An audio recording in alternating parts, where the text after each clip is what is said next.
numva umuntu amanutse haruguru y'urugo iwacu ndi mu muharuro aravuga ngo Gakimane bamukubise ubuhiri. Numvise ubuhiri manuka niruka, n'ababyeyi ntibamenye iyo nanyuze. Bari bazi ko ndashobora kugeraho njya umuntu utareba, ariko manuka niruka nka mu rutoki mbirinduka hejuru umukingo muremure nikubita munsi yabo, umwuka urahera. Tuvuye muri ibyo bihuru kunyagirwa n'imvura turagaruka dusanga amazu yose barayatwitse, hasigaye inzu ya nyogokuru batwohereza ngo tujye kuharara. Tuhageze inzu nijoro baraza barayitwika, bayitwika tuyirimo. Ndibuka gukiza k'umuntu ukuntu Imana igikiza. Muri 94 nari Kibagabaga, umuntu yaraje nkubita ikintu sinamenye icyo ari cyo, ndahubuka nikubita ku muntu wari imbere yanjye kandi uje muri icyo gitero. Kandi jewe nari mfite icyago cyo kudasinzira, nge sinasinziraga n'ubundi haba ku manywa haba nijoro. Jewe natagiye gusinzira nyuma y'imyaka 13. Imana rero ko yaturokoye urupfu rukomeye, ikomeje no kuturokora. Jewe uvuga ibi nzaho twagiye duhurira, yandokoye ntaranayimenya, ariko yo inzi. Mu rwandiko Pawulo yandikiye Abikorinto kabiri, Abikorinto rwandiko rwa kabiri gice cya mbere, reka dusome umurongo wa 3 kugeza ku wa 5, dusome no wa 10.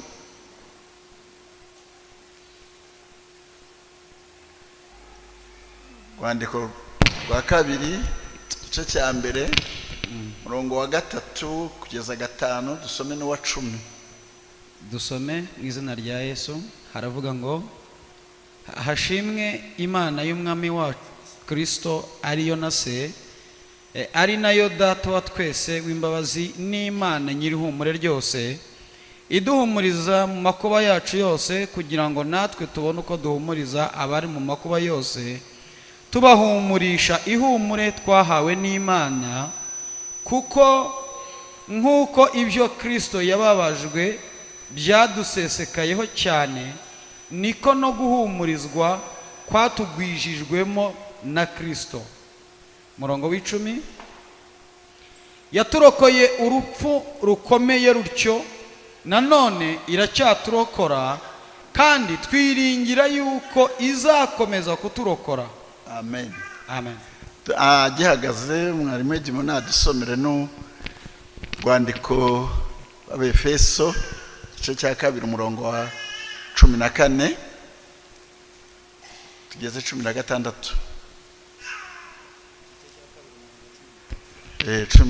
Igice cya 2 Abefeso ni kuri page ya 94 Isezerano Rishya, igice cya 2 mu rwandiko rwandikiye Abefeso, murongo wa 14 kugeza 16. 14 kugeza 16. Dusome mu izina rya Yesu.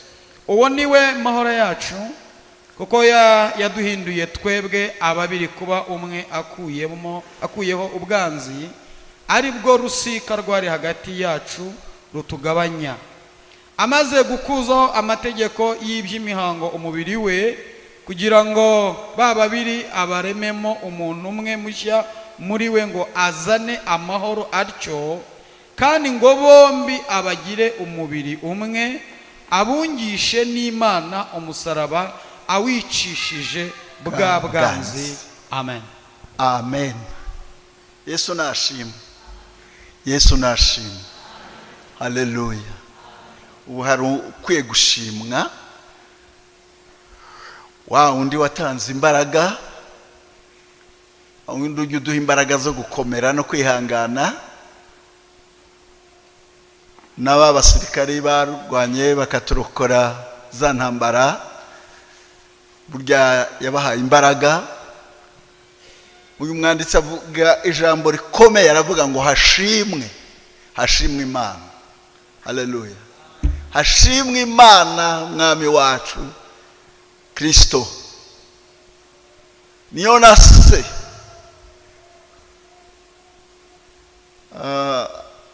Aravuga ngo Imana nyirihumure ryose. Imana ni itunze ihumure. Yesu nashimwe. Haleluya. Imana itunze ihumure, uwo yahumurije arahumurizwa, arakomera, kandi ihumuriza abantu ifite intego ikomeye. Imana nyirihumure ryose iduhumuriza mu makuba yacu yose. Irabizi ko isi yuzuye amakuba, yuzuye ibyago. Iduhumuriza rero mu makuba yacu yose kugira ngo natwe itureme mu mutima wo guhumuriza abari mu makuba. Ntabwo ari ukubikorera gusa ngo ibidukorere tugenda tubyicara, ahubwo ibikora igira ngo natwe tubone uko duhumuriza abari mu makuba. Kuko amakuba arasimburana mu isi, aho tugenda tugoswe n'amakuba impande zose. Birakwiye ko Imana nyirihumure itwuzuza ihumure ryayo. Yesu nashimwe. Haleluya. Kandi jya ubabwira narahumurijwe. Dusomye ijambo ku murongo wa 10, aho ngo yaturokoye urupfu rukomeye kandi ikomeje no kuturokora, ndetse iracyaturokora. Haleluya. Urupfu ntaho rwagiye, ruracyahari. Niwo mwanzi uzakurwaho nyuma y'abandi. Imana rero yaturokoye urupfu rukomeye, ikomeje no kuturokora, ndetse izongera iracyaturokora. Yesu nashimwe. Kuko rukiriho iracyaturokora. Jewe uvuga ibi nzaho twagiye duhurira, yandokoye ntaranayimenya, ariko yo inzi inkunda. Mfite imyaka 5 muri 59 hariho ihunga rikomeye, hariho ibyago bikomeye, ariko numva umuntu amanutse haruguru y'urugo iwacu, ndi mu muharuro, aravuga ngo Gakimane bamukubise ubuhiri. Numvise ubuhiri manuka niruka, n'ababyeyi ntibamenye iyo nanyuze. Bari bazi ko ndashobora kugira aho njya umuntu utareba, ariko manuka niruka nka mu rutoki, mbirinduka hejuru umukingo muremure, nikubita munsi yawo, umwuka urahera. Imana nyirihumure ryose, aho abantu batari ibihari, aho nta babyeyi bari bahari, ariko nguye munsi y'uwo mukingo umwuka urahera, mpamara umwanya munini, Imana yongera kungaruramo umwuka. Nzenguruka wa mukingo, ndazamuka gahoro, mfite intege nke, bongera kumbona mpumeka umwuka w'abazima. Yaturokoye urupfu rukomeye. Yesu nashimwe. Muri 62 hari ibindi byago bikomeye, ubundi bwicanyi bukomeye, kubera ko abantu benshi bavuga ngo jenoside ngo yatewe nuko ngo indege ya Habyarimana hano, ni ukubeshya. Kw'icyo gihe ndabyibuka twamaze iminsi mu bihuru, mu mashyamba, tunyagirwa n'imvura, kandi jewe nari mfite icyago cyo kudasinzira. Nge sinasinziraga n'ubundi, haba ku manywa haba nijoro. Jewe natagiye gusinzira nyuma y'imyaka 13. Mbaho ndasinzira amaso andya, umuryango warabuze amahoro. Ariko muri ibyo byose, muri ibyo byago, Imana iragaragara, Imana irumvikana. Ubwo ntasinziraga, habonetse gukira gukomeye. Tuvuye muri ibyo bihuru, kunyagirwa n'imvura, turagaruka dusanga amazu yose barayatwitse, hasigaye inzu ya nyogokuru. Batwoherezayo ngo tujye kuharara. Tuhageze inzu nijoro baraza barayitwika, bayitwika tuyirimo, bose bafite ibitotsi by'ibirarane, barasinzira ku buryo ngiye nabyutse ngenda mu nzu, numva inzu yahiye, byageze ku mbingo z'igisenge. Ntangira kubabyutsa uwo nkozeho akantu kati, wagipfuwe, wagikenya we, waryamye ugasinzira urashaka kubuza abandi bitotsi, tubonye akanya ko gusinzira none uratubuza uburyo. Nkajya ufata ijosi nkegura kugira ngo bakunde barebe hejuru. Imana irafasha, barebye hejuru turasohoka tukandagiye hanze twese, inzu igisenge kiracika kigwamo. Wari uwo munota ko duheramo. Haleluya.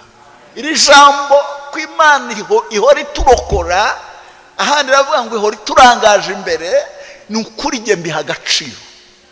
Yesu nashimye. Turarokoka, duhita tugenda abantu bose ku buryo bahuruye bageze aho basanga nta muntu utamba, twiyorosha amakoma n'imitumba, twacecetse ngo watwitse iyo nzu ataba bari hafi. Ariko twumvisemwe abantu bose na papa hageze, turasesuruka twese baratubona. Batangiye kwivuma, kwicira imanza, twatinze gutabara, bahiriyemo. Ariko babajije nyogokuru aravuga ati nta wundi wadukanguye uretse Gakumba, niwe wadukanguye twese twari twasinziriye. Iryo joro bamenya ko Imana nta kikorera guhomba. Yesu nashimwe. No mu mibabaro yacu Imana irahaboneka. Yesu nashimwe. Imana ishaka kurokora abantu. Icyo ni ikintu cyabaye. Urwo rupfu Imana rero turokora n'abavandimwe. Muri 68 indokora urupfu rwanjye rwihariye, ubwo igiti cyanyecaga mu jisho, abantu bose babona nta kindi gisigaye ndi bupfe. Kandi muri iyo myaka yose sinunamukaga, umugongo wari warahetamye, ijosi ryarahetamye, amaso yaraturumbutse, nta muntu unyegera, barampaye akato. Ariko ubwo igiti cyanyicaga abantu bose bagatinya, bakavuga batarapfuye birarangiye. Nyuma y'ibyumweru 2 nibwo nabonye ibitotsi ndasinzira, Imana ingirira neza. Nyuma y'amasaha 18 nkangutse, numva nta musonga no mukirimo. Mpaguruka umugongo warambutse n'ijosi ryarambutse. N'ubu murabona mu myaka 69 ntabwo ndunama. Yesu nashimwe. Haleluya. Umva amagambo y'Imana n'ay'ukuri. Hashimwe Imana mwami wacu Yesu Kristo. Niyo nase yaturokoye urupfu rukomeye. Ariko muri ibyo byose ni Imana nyirihumure ryose iduhumuriza mu makuba yacu yose. Kandi iduhumuriza ifite intego ko natwe tugenda tukajya guhumuriza abari mu makuba. Kuko amakuba ari menshi mu isi, kandi amakuba ntacyakuraho. Hari bizarangira Kristo agarutse. Niyo mpamvu rero dukwiye gukomera, tugashikama. Haleluya. Tugahanga amaso Imana, yayindi turokora urupfu rukomeye. N'ibya Kristo byadusesekayeho, ariko no kuhumurizwa byatugwijweho. Yesu nashimwe. Haleluya. Uru rupfu nawe wisubiyemo wasanga hari aho yakurokoye hatari hamwe. Jewe ndabitekereza muri uwo mwaka 68 nari mfite imyaka 13, niho numvise abantu bose babo, imiryango yose n'abazaga kure babonaga ko napfuye. Ariko nyuma y'ibyumweru 2 babona noneho ndakize, y'amaso abaye matoya, kuko rimwe ryari ryaravuyemo n'igiti cy'umushingiriro, babona yose abaye matoya. Icya kabiri babona nunamutse sinyunamye. Ibintu byose Imana ibirangira irabikemura. Yesu nashimwe. Buriya iyo yagukijije iragukiza, umuntu niwe wagabanya umusonga, ariko Imana yikijije n'umusonga irawukiza, ntabwo iwugabanya. Amen. Kuva uwo munsi ntokorwa nk'uko abandi batokorwa. Nubwo amaso atahumutse, nabwo ni ubushake bw'Imana. Kuko ubw'Imana yamishuriraga ikantwara mwiyereko ikajya kunyereke abantu n'ibyo mubona namwe nkabibona nanjye nkabibona nkishima umunezero. Imana yarambwiye ngo ndashaka ngo nagira ngo nkumare irari ryo kureba. Uriya rero Imana uretse no kumara rero ryo kureba ishaka iba yaranayahumuye. Yesu nashimwe, haleluya. Urwo rupfu rwo muri 68 rarundenza, bose barahebye kandi ibibyazamo umusaruro. Amaso yanjye yongera kuba matoya, abana barantinyuka mva mu kato, umugongo wanjye urarambuka n'ijosi. 73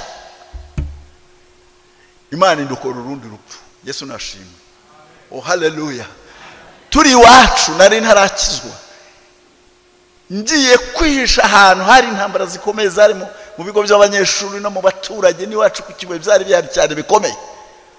Umuntu azari yashaka abaza abo twagendanaga, numva ari kubabaza ahagaze ku muryango, nanjye mugeze inyuma ngiye kumusuhuza. Aravuga ngo cya gihuma nta cyageze ahangaha. Arababwira ngo nta wahageze, ngo yaharaye, ngo ariko aragaruka. Akubita umuhoro hasi, ibitaka bintarukiraho, nari namugeze iruhande. Aravuga ngo simvaha icyo gihuma ntagiciye umutwe, nintagica umutwe Imana ibimpore. Nshingamano nsubira inyuma, ntiyabona n'igicucu. Imana yaturokoye urupfu rukomeye. Yesu nashimwe, oh haleluya. Neza nyura mu ikazi sasiye ndazamuka, nari jyenyine nta wundi muntu twari kumwe. Karitsiye z'iwacu aho mvuka nari nzizi, n'imbibi z'iwacu nari nzizi. Aho niho nakoreye imirimo myinshi, ngacuruza n'ikawa, ngakora ibindi byose. Imana indindira aho ngaho. Yesu nashimwe, haleluya. 90 reka twikobere 91 mva hano i Kigali ngeze ku Kibuye, umuntu aranyitegereza azana igifunga cy'isuka akikubita, cyafasha agahanga gifata iryinyo, igice kimwe kikubita hasi. Ngira ngo agize gisida, ndamubwira niyo ubwo nawe ari agisida ugize, umpa amafaranga ngiye kunyura ku bitaro bya Mugonero, iki gice gisigayemo ngikuremo. Anshira mu maso, arambwira ngo genda wanyenze.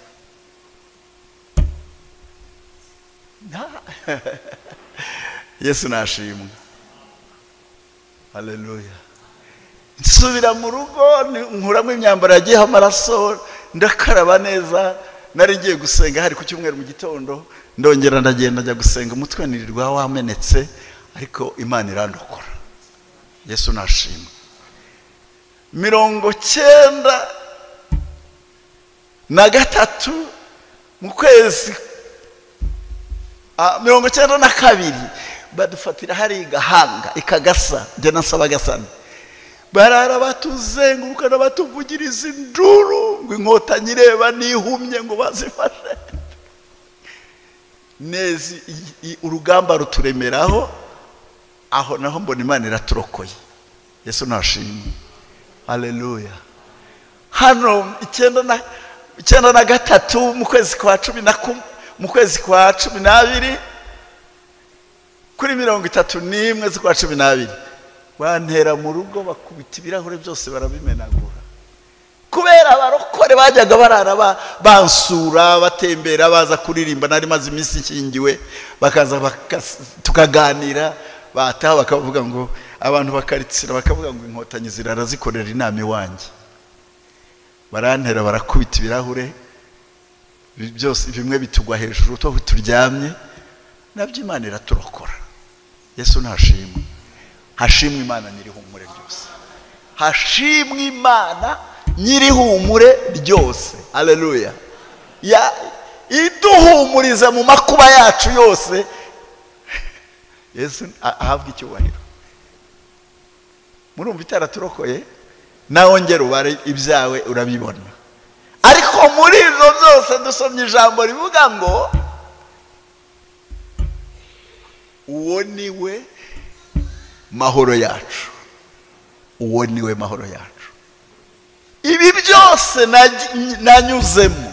Muri 79 nakiriye Yesu, umunsi nihanaga ibyaha nkakira Yesu, ndi mu cyumba bakadusengera, abandi bagahaguruka bakagenda, ngasigara mpfukamye, bakaza bakanyongora bati erega abandi bahagurutse, bakagira ngo sinabimenye. Ndababwira nti nabimenye, ariko ndashaka kwatura ngipfukamye hano.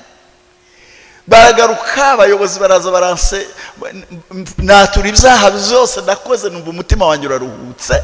Barongera baransengera, mpaguruka nsindishirijwe, numva amahoro arenza y'umuntu yavuga. Kuva uwo munsi amahoro yanjye sindayatakaza. Yesu nashimwe. Oh haleluya. Sindayatakaza. Wanuka, wankubita, nakena, nasonza, ariko nta kigera kinkuraho amahoro yanjye. Yesu nashimwe. Uwo nari mbonye Yesu amahoro yacu.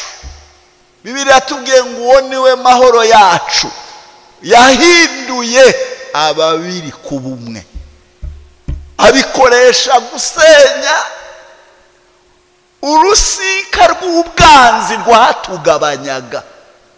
Abatabizi bazicwa no kutabimenya, ariko yararusheye.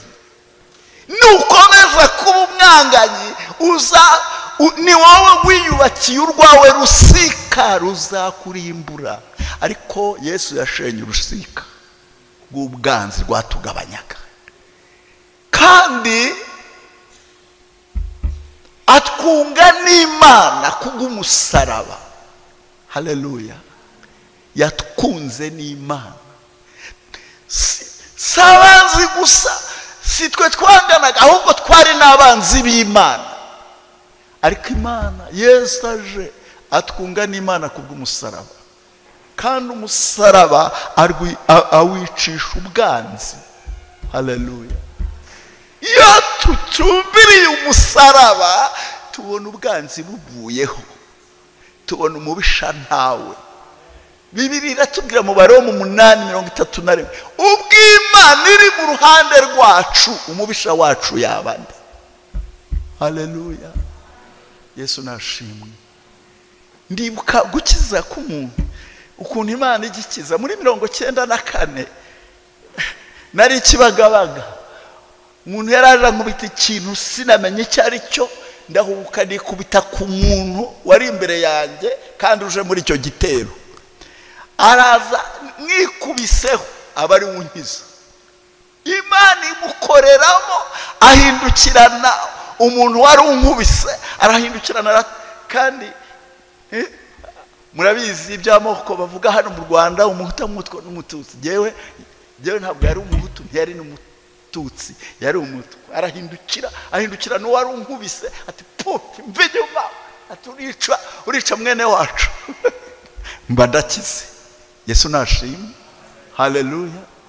Ndibuka umuhungu umwe twari kumwe, bamukubise hasi imbere yanjye, imbwa isumira akaguru kumukubise, iragashinga amenyo. Igihe akirwana nayo ndabanyuze mu maguru, aragenda, n'uyu munsi ariho. Imana yaturokoye urupfu rukomeye, kandi iracyaturokora. Haleluya. Kushimiye ko ikomeje no kugira gute, izakomeza kuturokora, kuko urupfu ruracyariho, ntaho rwagiye. None se muri 97 imanutse mvuye hano muri Nibature, ntiyandokoye urupfu, nkagwa mu mwobo wa metero 7. Abantu ntibabizi, Valence twari kumwe ntabizi. Umwobo wa metero 7 nkawugwamo, abantu bagaterana bagashaka uko bankuramo bikabananira.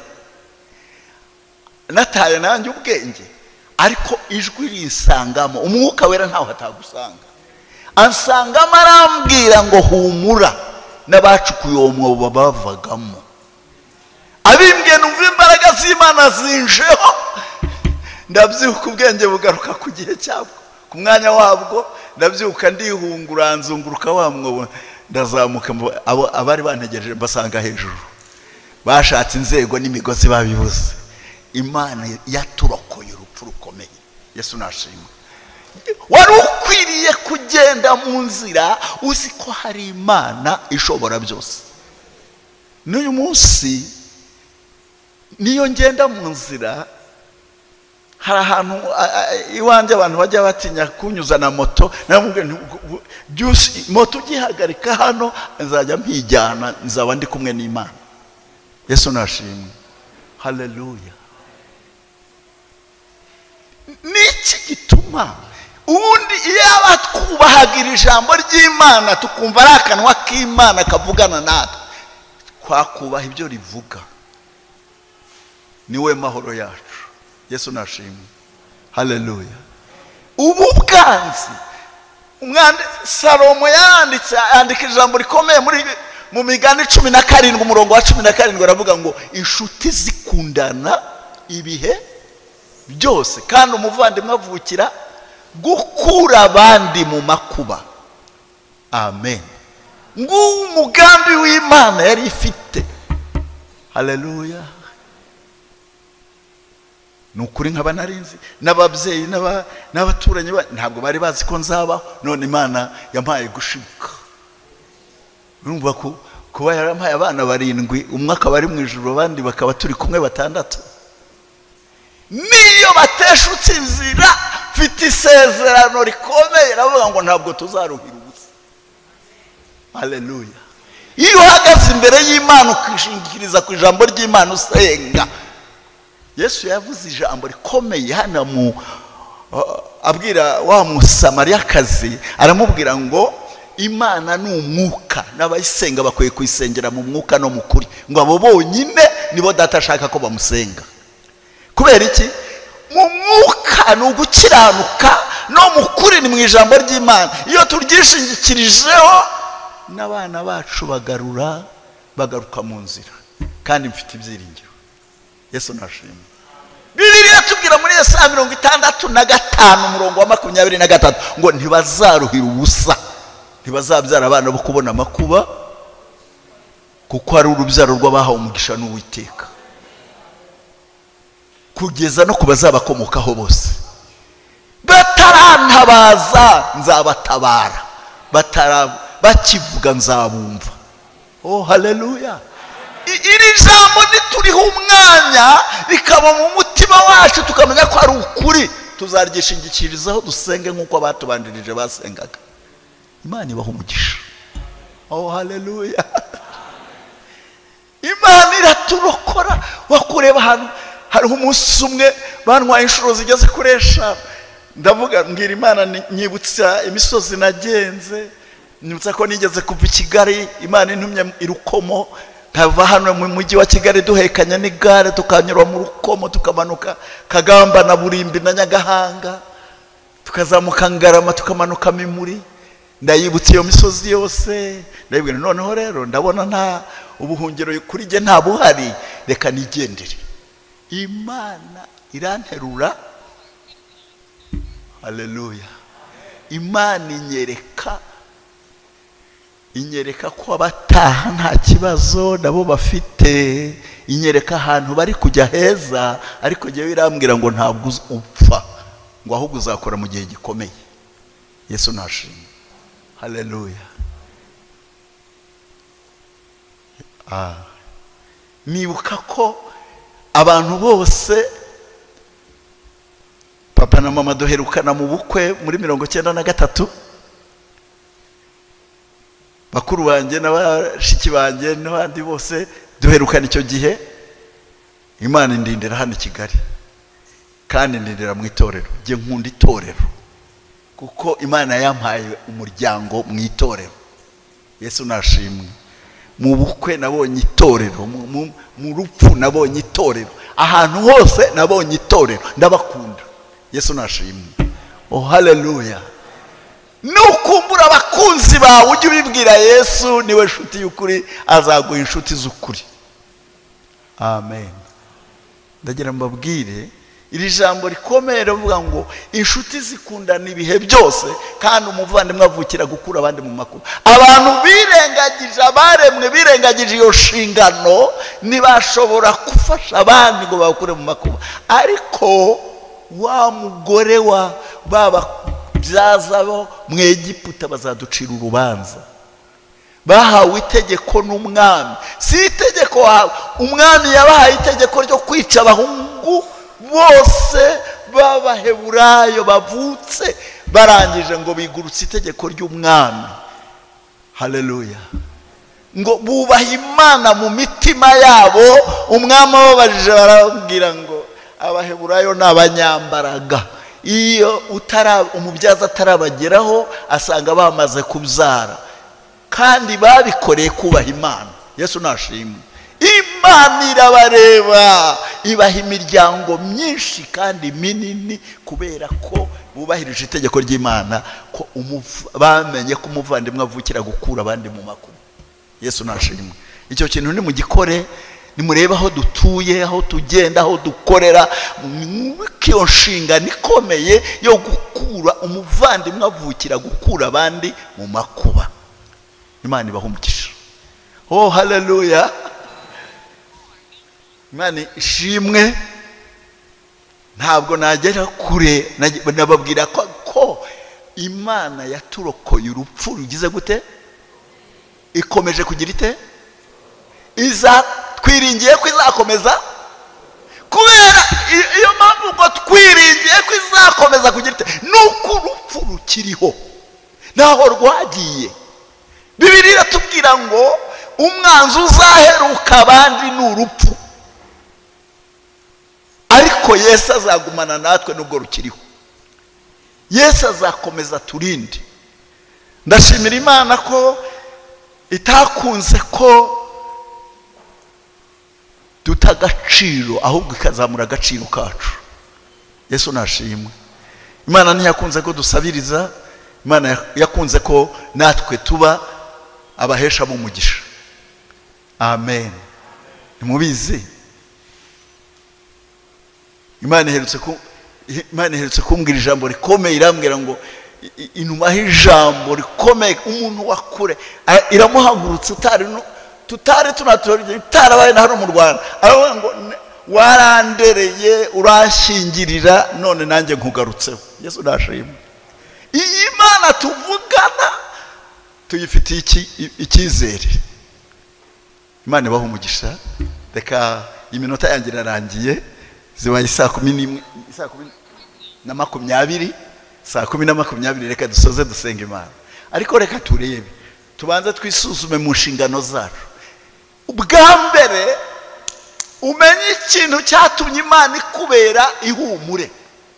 Hari Imana idahinduka, hari Imana idapfa, hari Imana idasaza, yatubereye ihumure, iduhumuriza mu makuba yacu yose twanyuzemo nayo tuzanyuramo, ariko ibikorera kugira ngo natwe duhumurize abari mu makuba bose.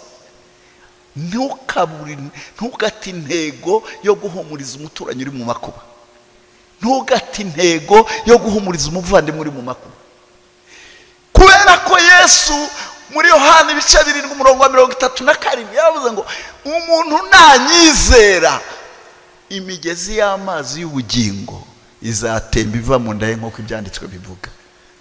Imigezi y'amazi y'ubugingo izatemba iva mu nda zacu. Yesu nashimwe.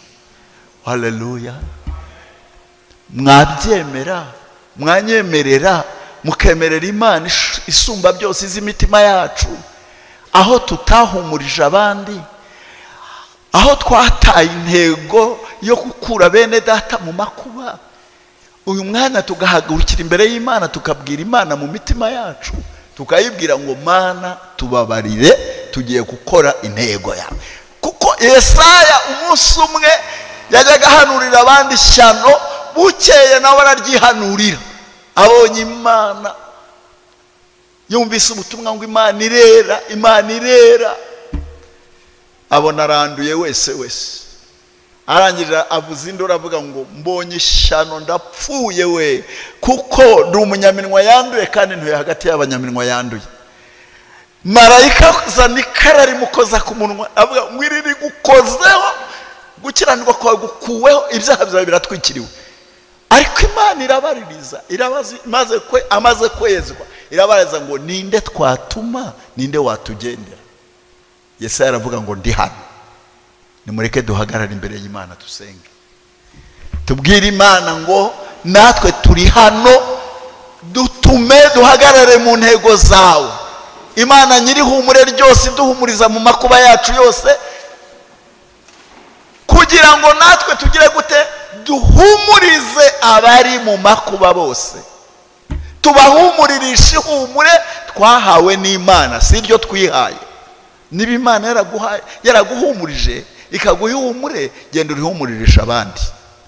Niba Imana yarakurokoye urupfu rukomeye, yishimire, ruracyariho, izakomeza ikurokore, twiringiye ko izakomeza no kuturokora. Niba nta mahoro ufite, ongera wibuke ko Yesu ari amahoro yacu, mubwira uti garuka umbera amahoro. Ni byiza, ni igihe wagombaga kuba ntayafite, ariko ndangije imyaka 69 ntareba, ababyeyi banjye ntibahari, bashiki banjye na bakuru banjye ntibahari, ariko nta kigeze kinyambura amahoro. Yesu nashimwe. Oh haleluya. Amenyo yanjye si yose, yewe no mu butumwa bwiza nabukubitiwemo, natangariye Imana ukuntu irwana intambara. Umuntu yarankubise, arankubita ngo kuko ngo amenye ko ndi pastor, aravuga ati ni pastor, nziye mu rugo ndamukubita ndamwica.